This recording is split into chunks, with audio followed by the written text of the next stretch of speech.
নমস্কার, কেমন আছেন সবাই? আশা করব সবাই ভালো আছেন।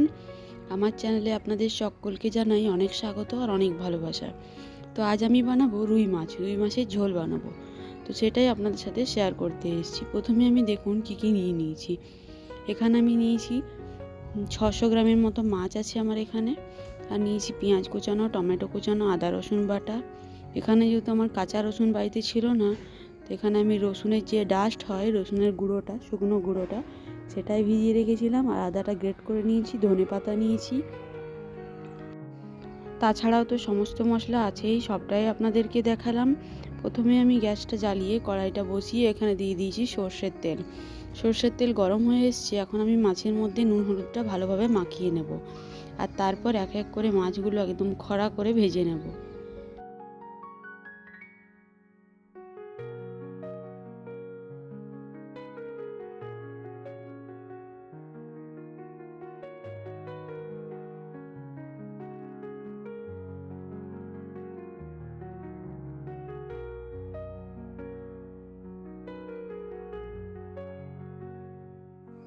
এক পিঠ ভালোভাবে ভাজা হয়ে গেলে পরের পিঠটা উল্টে নেব। আর আমি কিন্তু মাছগুলো বেশ খড়া করে ভাজছি। খড়া করে মাছগুলো ভাজলে কিন্তু খেতে বেশ টেস্টি হয়। আর আমি একবারে 4-5 করে পিস মাছ ভাজছি, যেহেতু আমি তেলটা একটু বেশি দিয়েছিলাম, যার জন্য 4-5 পিস মাছ ভাজাই যায় একবারে।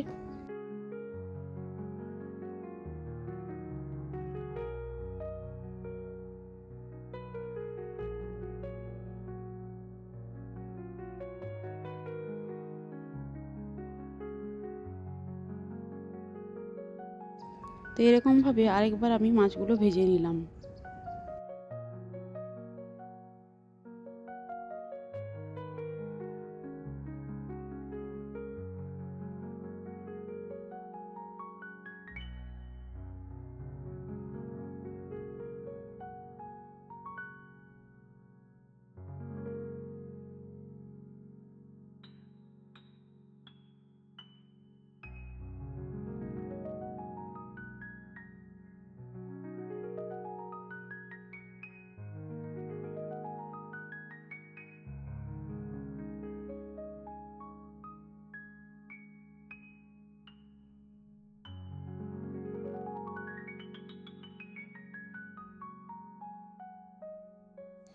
তো এখন আমার মাছগুলো ভাজা কমপ্লিট। মাছগুলো তুলে আমি রেখে নেব। তারপরে এই তেলের মধ্যেই আমি মাছটা রান্না করব। আজকে ভাবছি আর তেল চেঞ্জ করব না, এই তেলের মধ্যেই রান্না করব। মাছ ভাজা তেলের মধ্যেও মাছ রান্না করলে কিন্তু খেতে টেস্ট খারাপ হয় না। অনেক টাইমে হয় আমরা মাছ ভাজা তেলটা তুলে রাখি, নিয়ে অন্য তেলে রান্না করি, কিন্তু আজ আমি মাছ ভাজা তেল দিয়ে মাছ রান্না করব। তো গরম তেলের মধ্যে প্রথমে দিয়ে দিলাম জিরে ফোড়ন, আর দিয়ে দিলাম কুচনো পেঁয়াজ। এখন পেঁয়াজটা ভালো করে ভেজে নেব।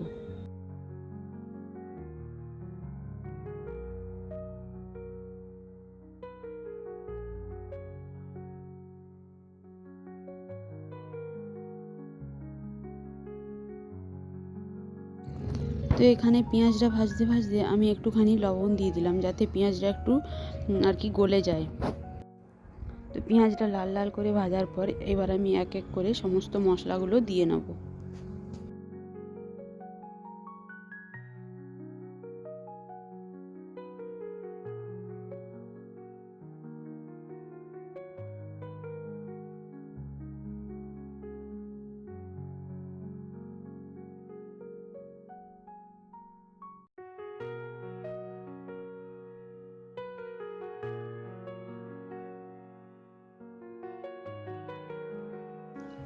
এখানে আমি দিয়ে দিলাম আদা রসুন।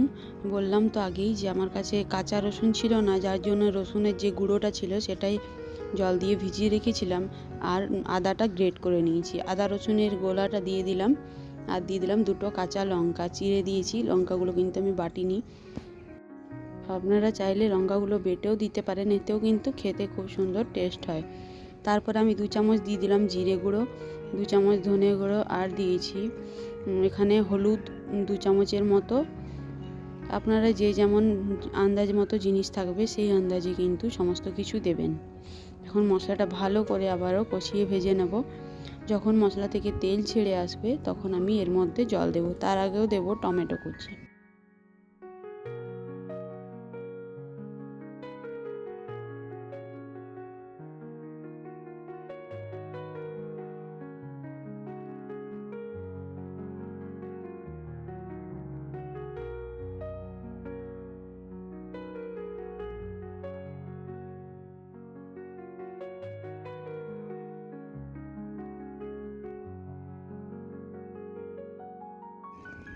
এখানে কিন্তু আমার মশলাটা বেশ ভালোভাবেই ভাজা হয়ে গেছে। এখানে আমি দিয়ে দিচ্ছি টমেটো কোচানো। এখানে আমার বড় বড় সাইজের 2টো টমেটো নিয়েছিলাম। আমাদের বাড়িতে মাছ হলে কিন্তু আমরা একটু টমেটোটা বেশি ইউজ করি, খেতে কিন্তু খুবই টেস্টি হয়।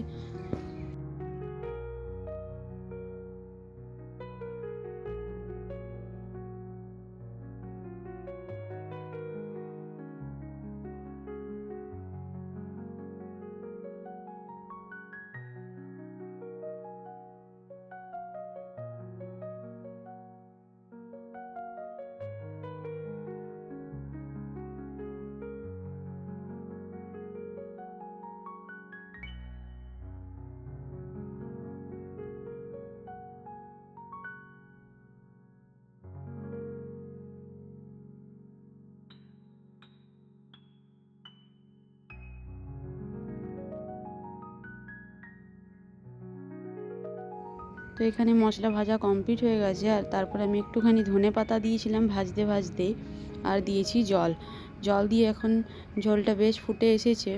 মাছের ঝোলটা বেশ ফুটে এসছে। ওপর থেকে দিয়ে দিলাম গরম মশলা, আর এরপর আমি মাছের পিসগুলো এক এক করে ঝোলের মধ্যে দিয়ে দেবো। আর এখানে আমি মাছের ঝোলের মধ্যে মাছগুলো দেওয়ার পরও বেশ অনেকটা টাইম ধরে ফোটাবো, কারণ হচ্ছে মাছগুলো যেহেতু আমি বেশ কড়া করে ভেজেছি, মাছগুলো বেশ অনেকটা টাইম ফোটালে মাছগুলো একটু নরম হবে। আর মাছের যে ঝোলটা সেটা মাছের পিসের মধ্যে ঢুকবে, আর খেতে কিন্তু খুব টেস্টি হবে। যার জন্য আমি মাছটা ঝোলের মধ্যে দেওয়ার পরও বেশ অনেকক্ষণ মাছটা ফুটিয়েছিলাম। তো এখানে আমি একটু গ্যাসের আঁচটা হাই করে রেখেছিলাম। আপনারা চাইলে গ্যাসের আঁচটা লো করেও বেশ অনেকক্ষণ ফোটাতে পারেন।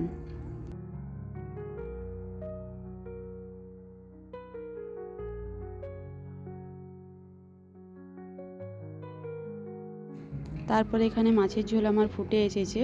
এখন আমি এর মধ্যে একটু ধনেপাতা দিয়ে মাছের ঝোলটা নামিয়ে নেব। তো আজকে আমার এই মাছের ঝোলের রেসিপিটা আপনাদের কেমন লাগলো অবশ্যই কমেন্ট করে জানাবেন, আর ভালো লাগলে লাইক কমেন্ট শেয়ার করে আমার পাশে থাকবেন। চলুন, দেখা হবে নেক্সট আবারও একটা ভিডিওতে। ততক্ষণ আপনারা সবাই সুস্থ থাকবেন, ভালো থাকবেন, আর সবাইকে সুস্থ রাখবেন। টাটা।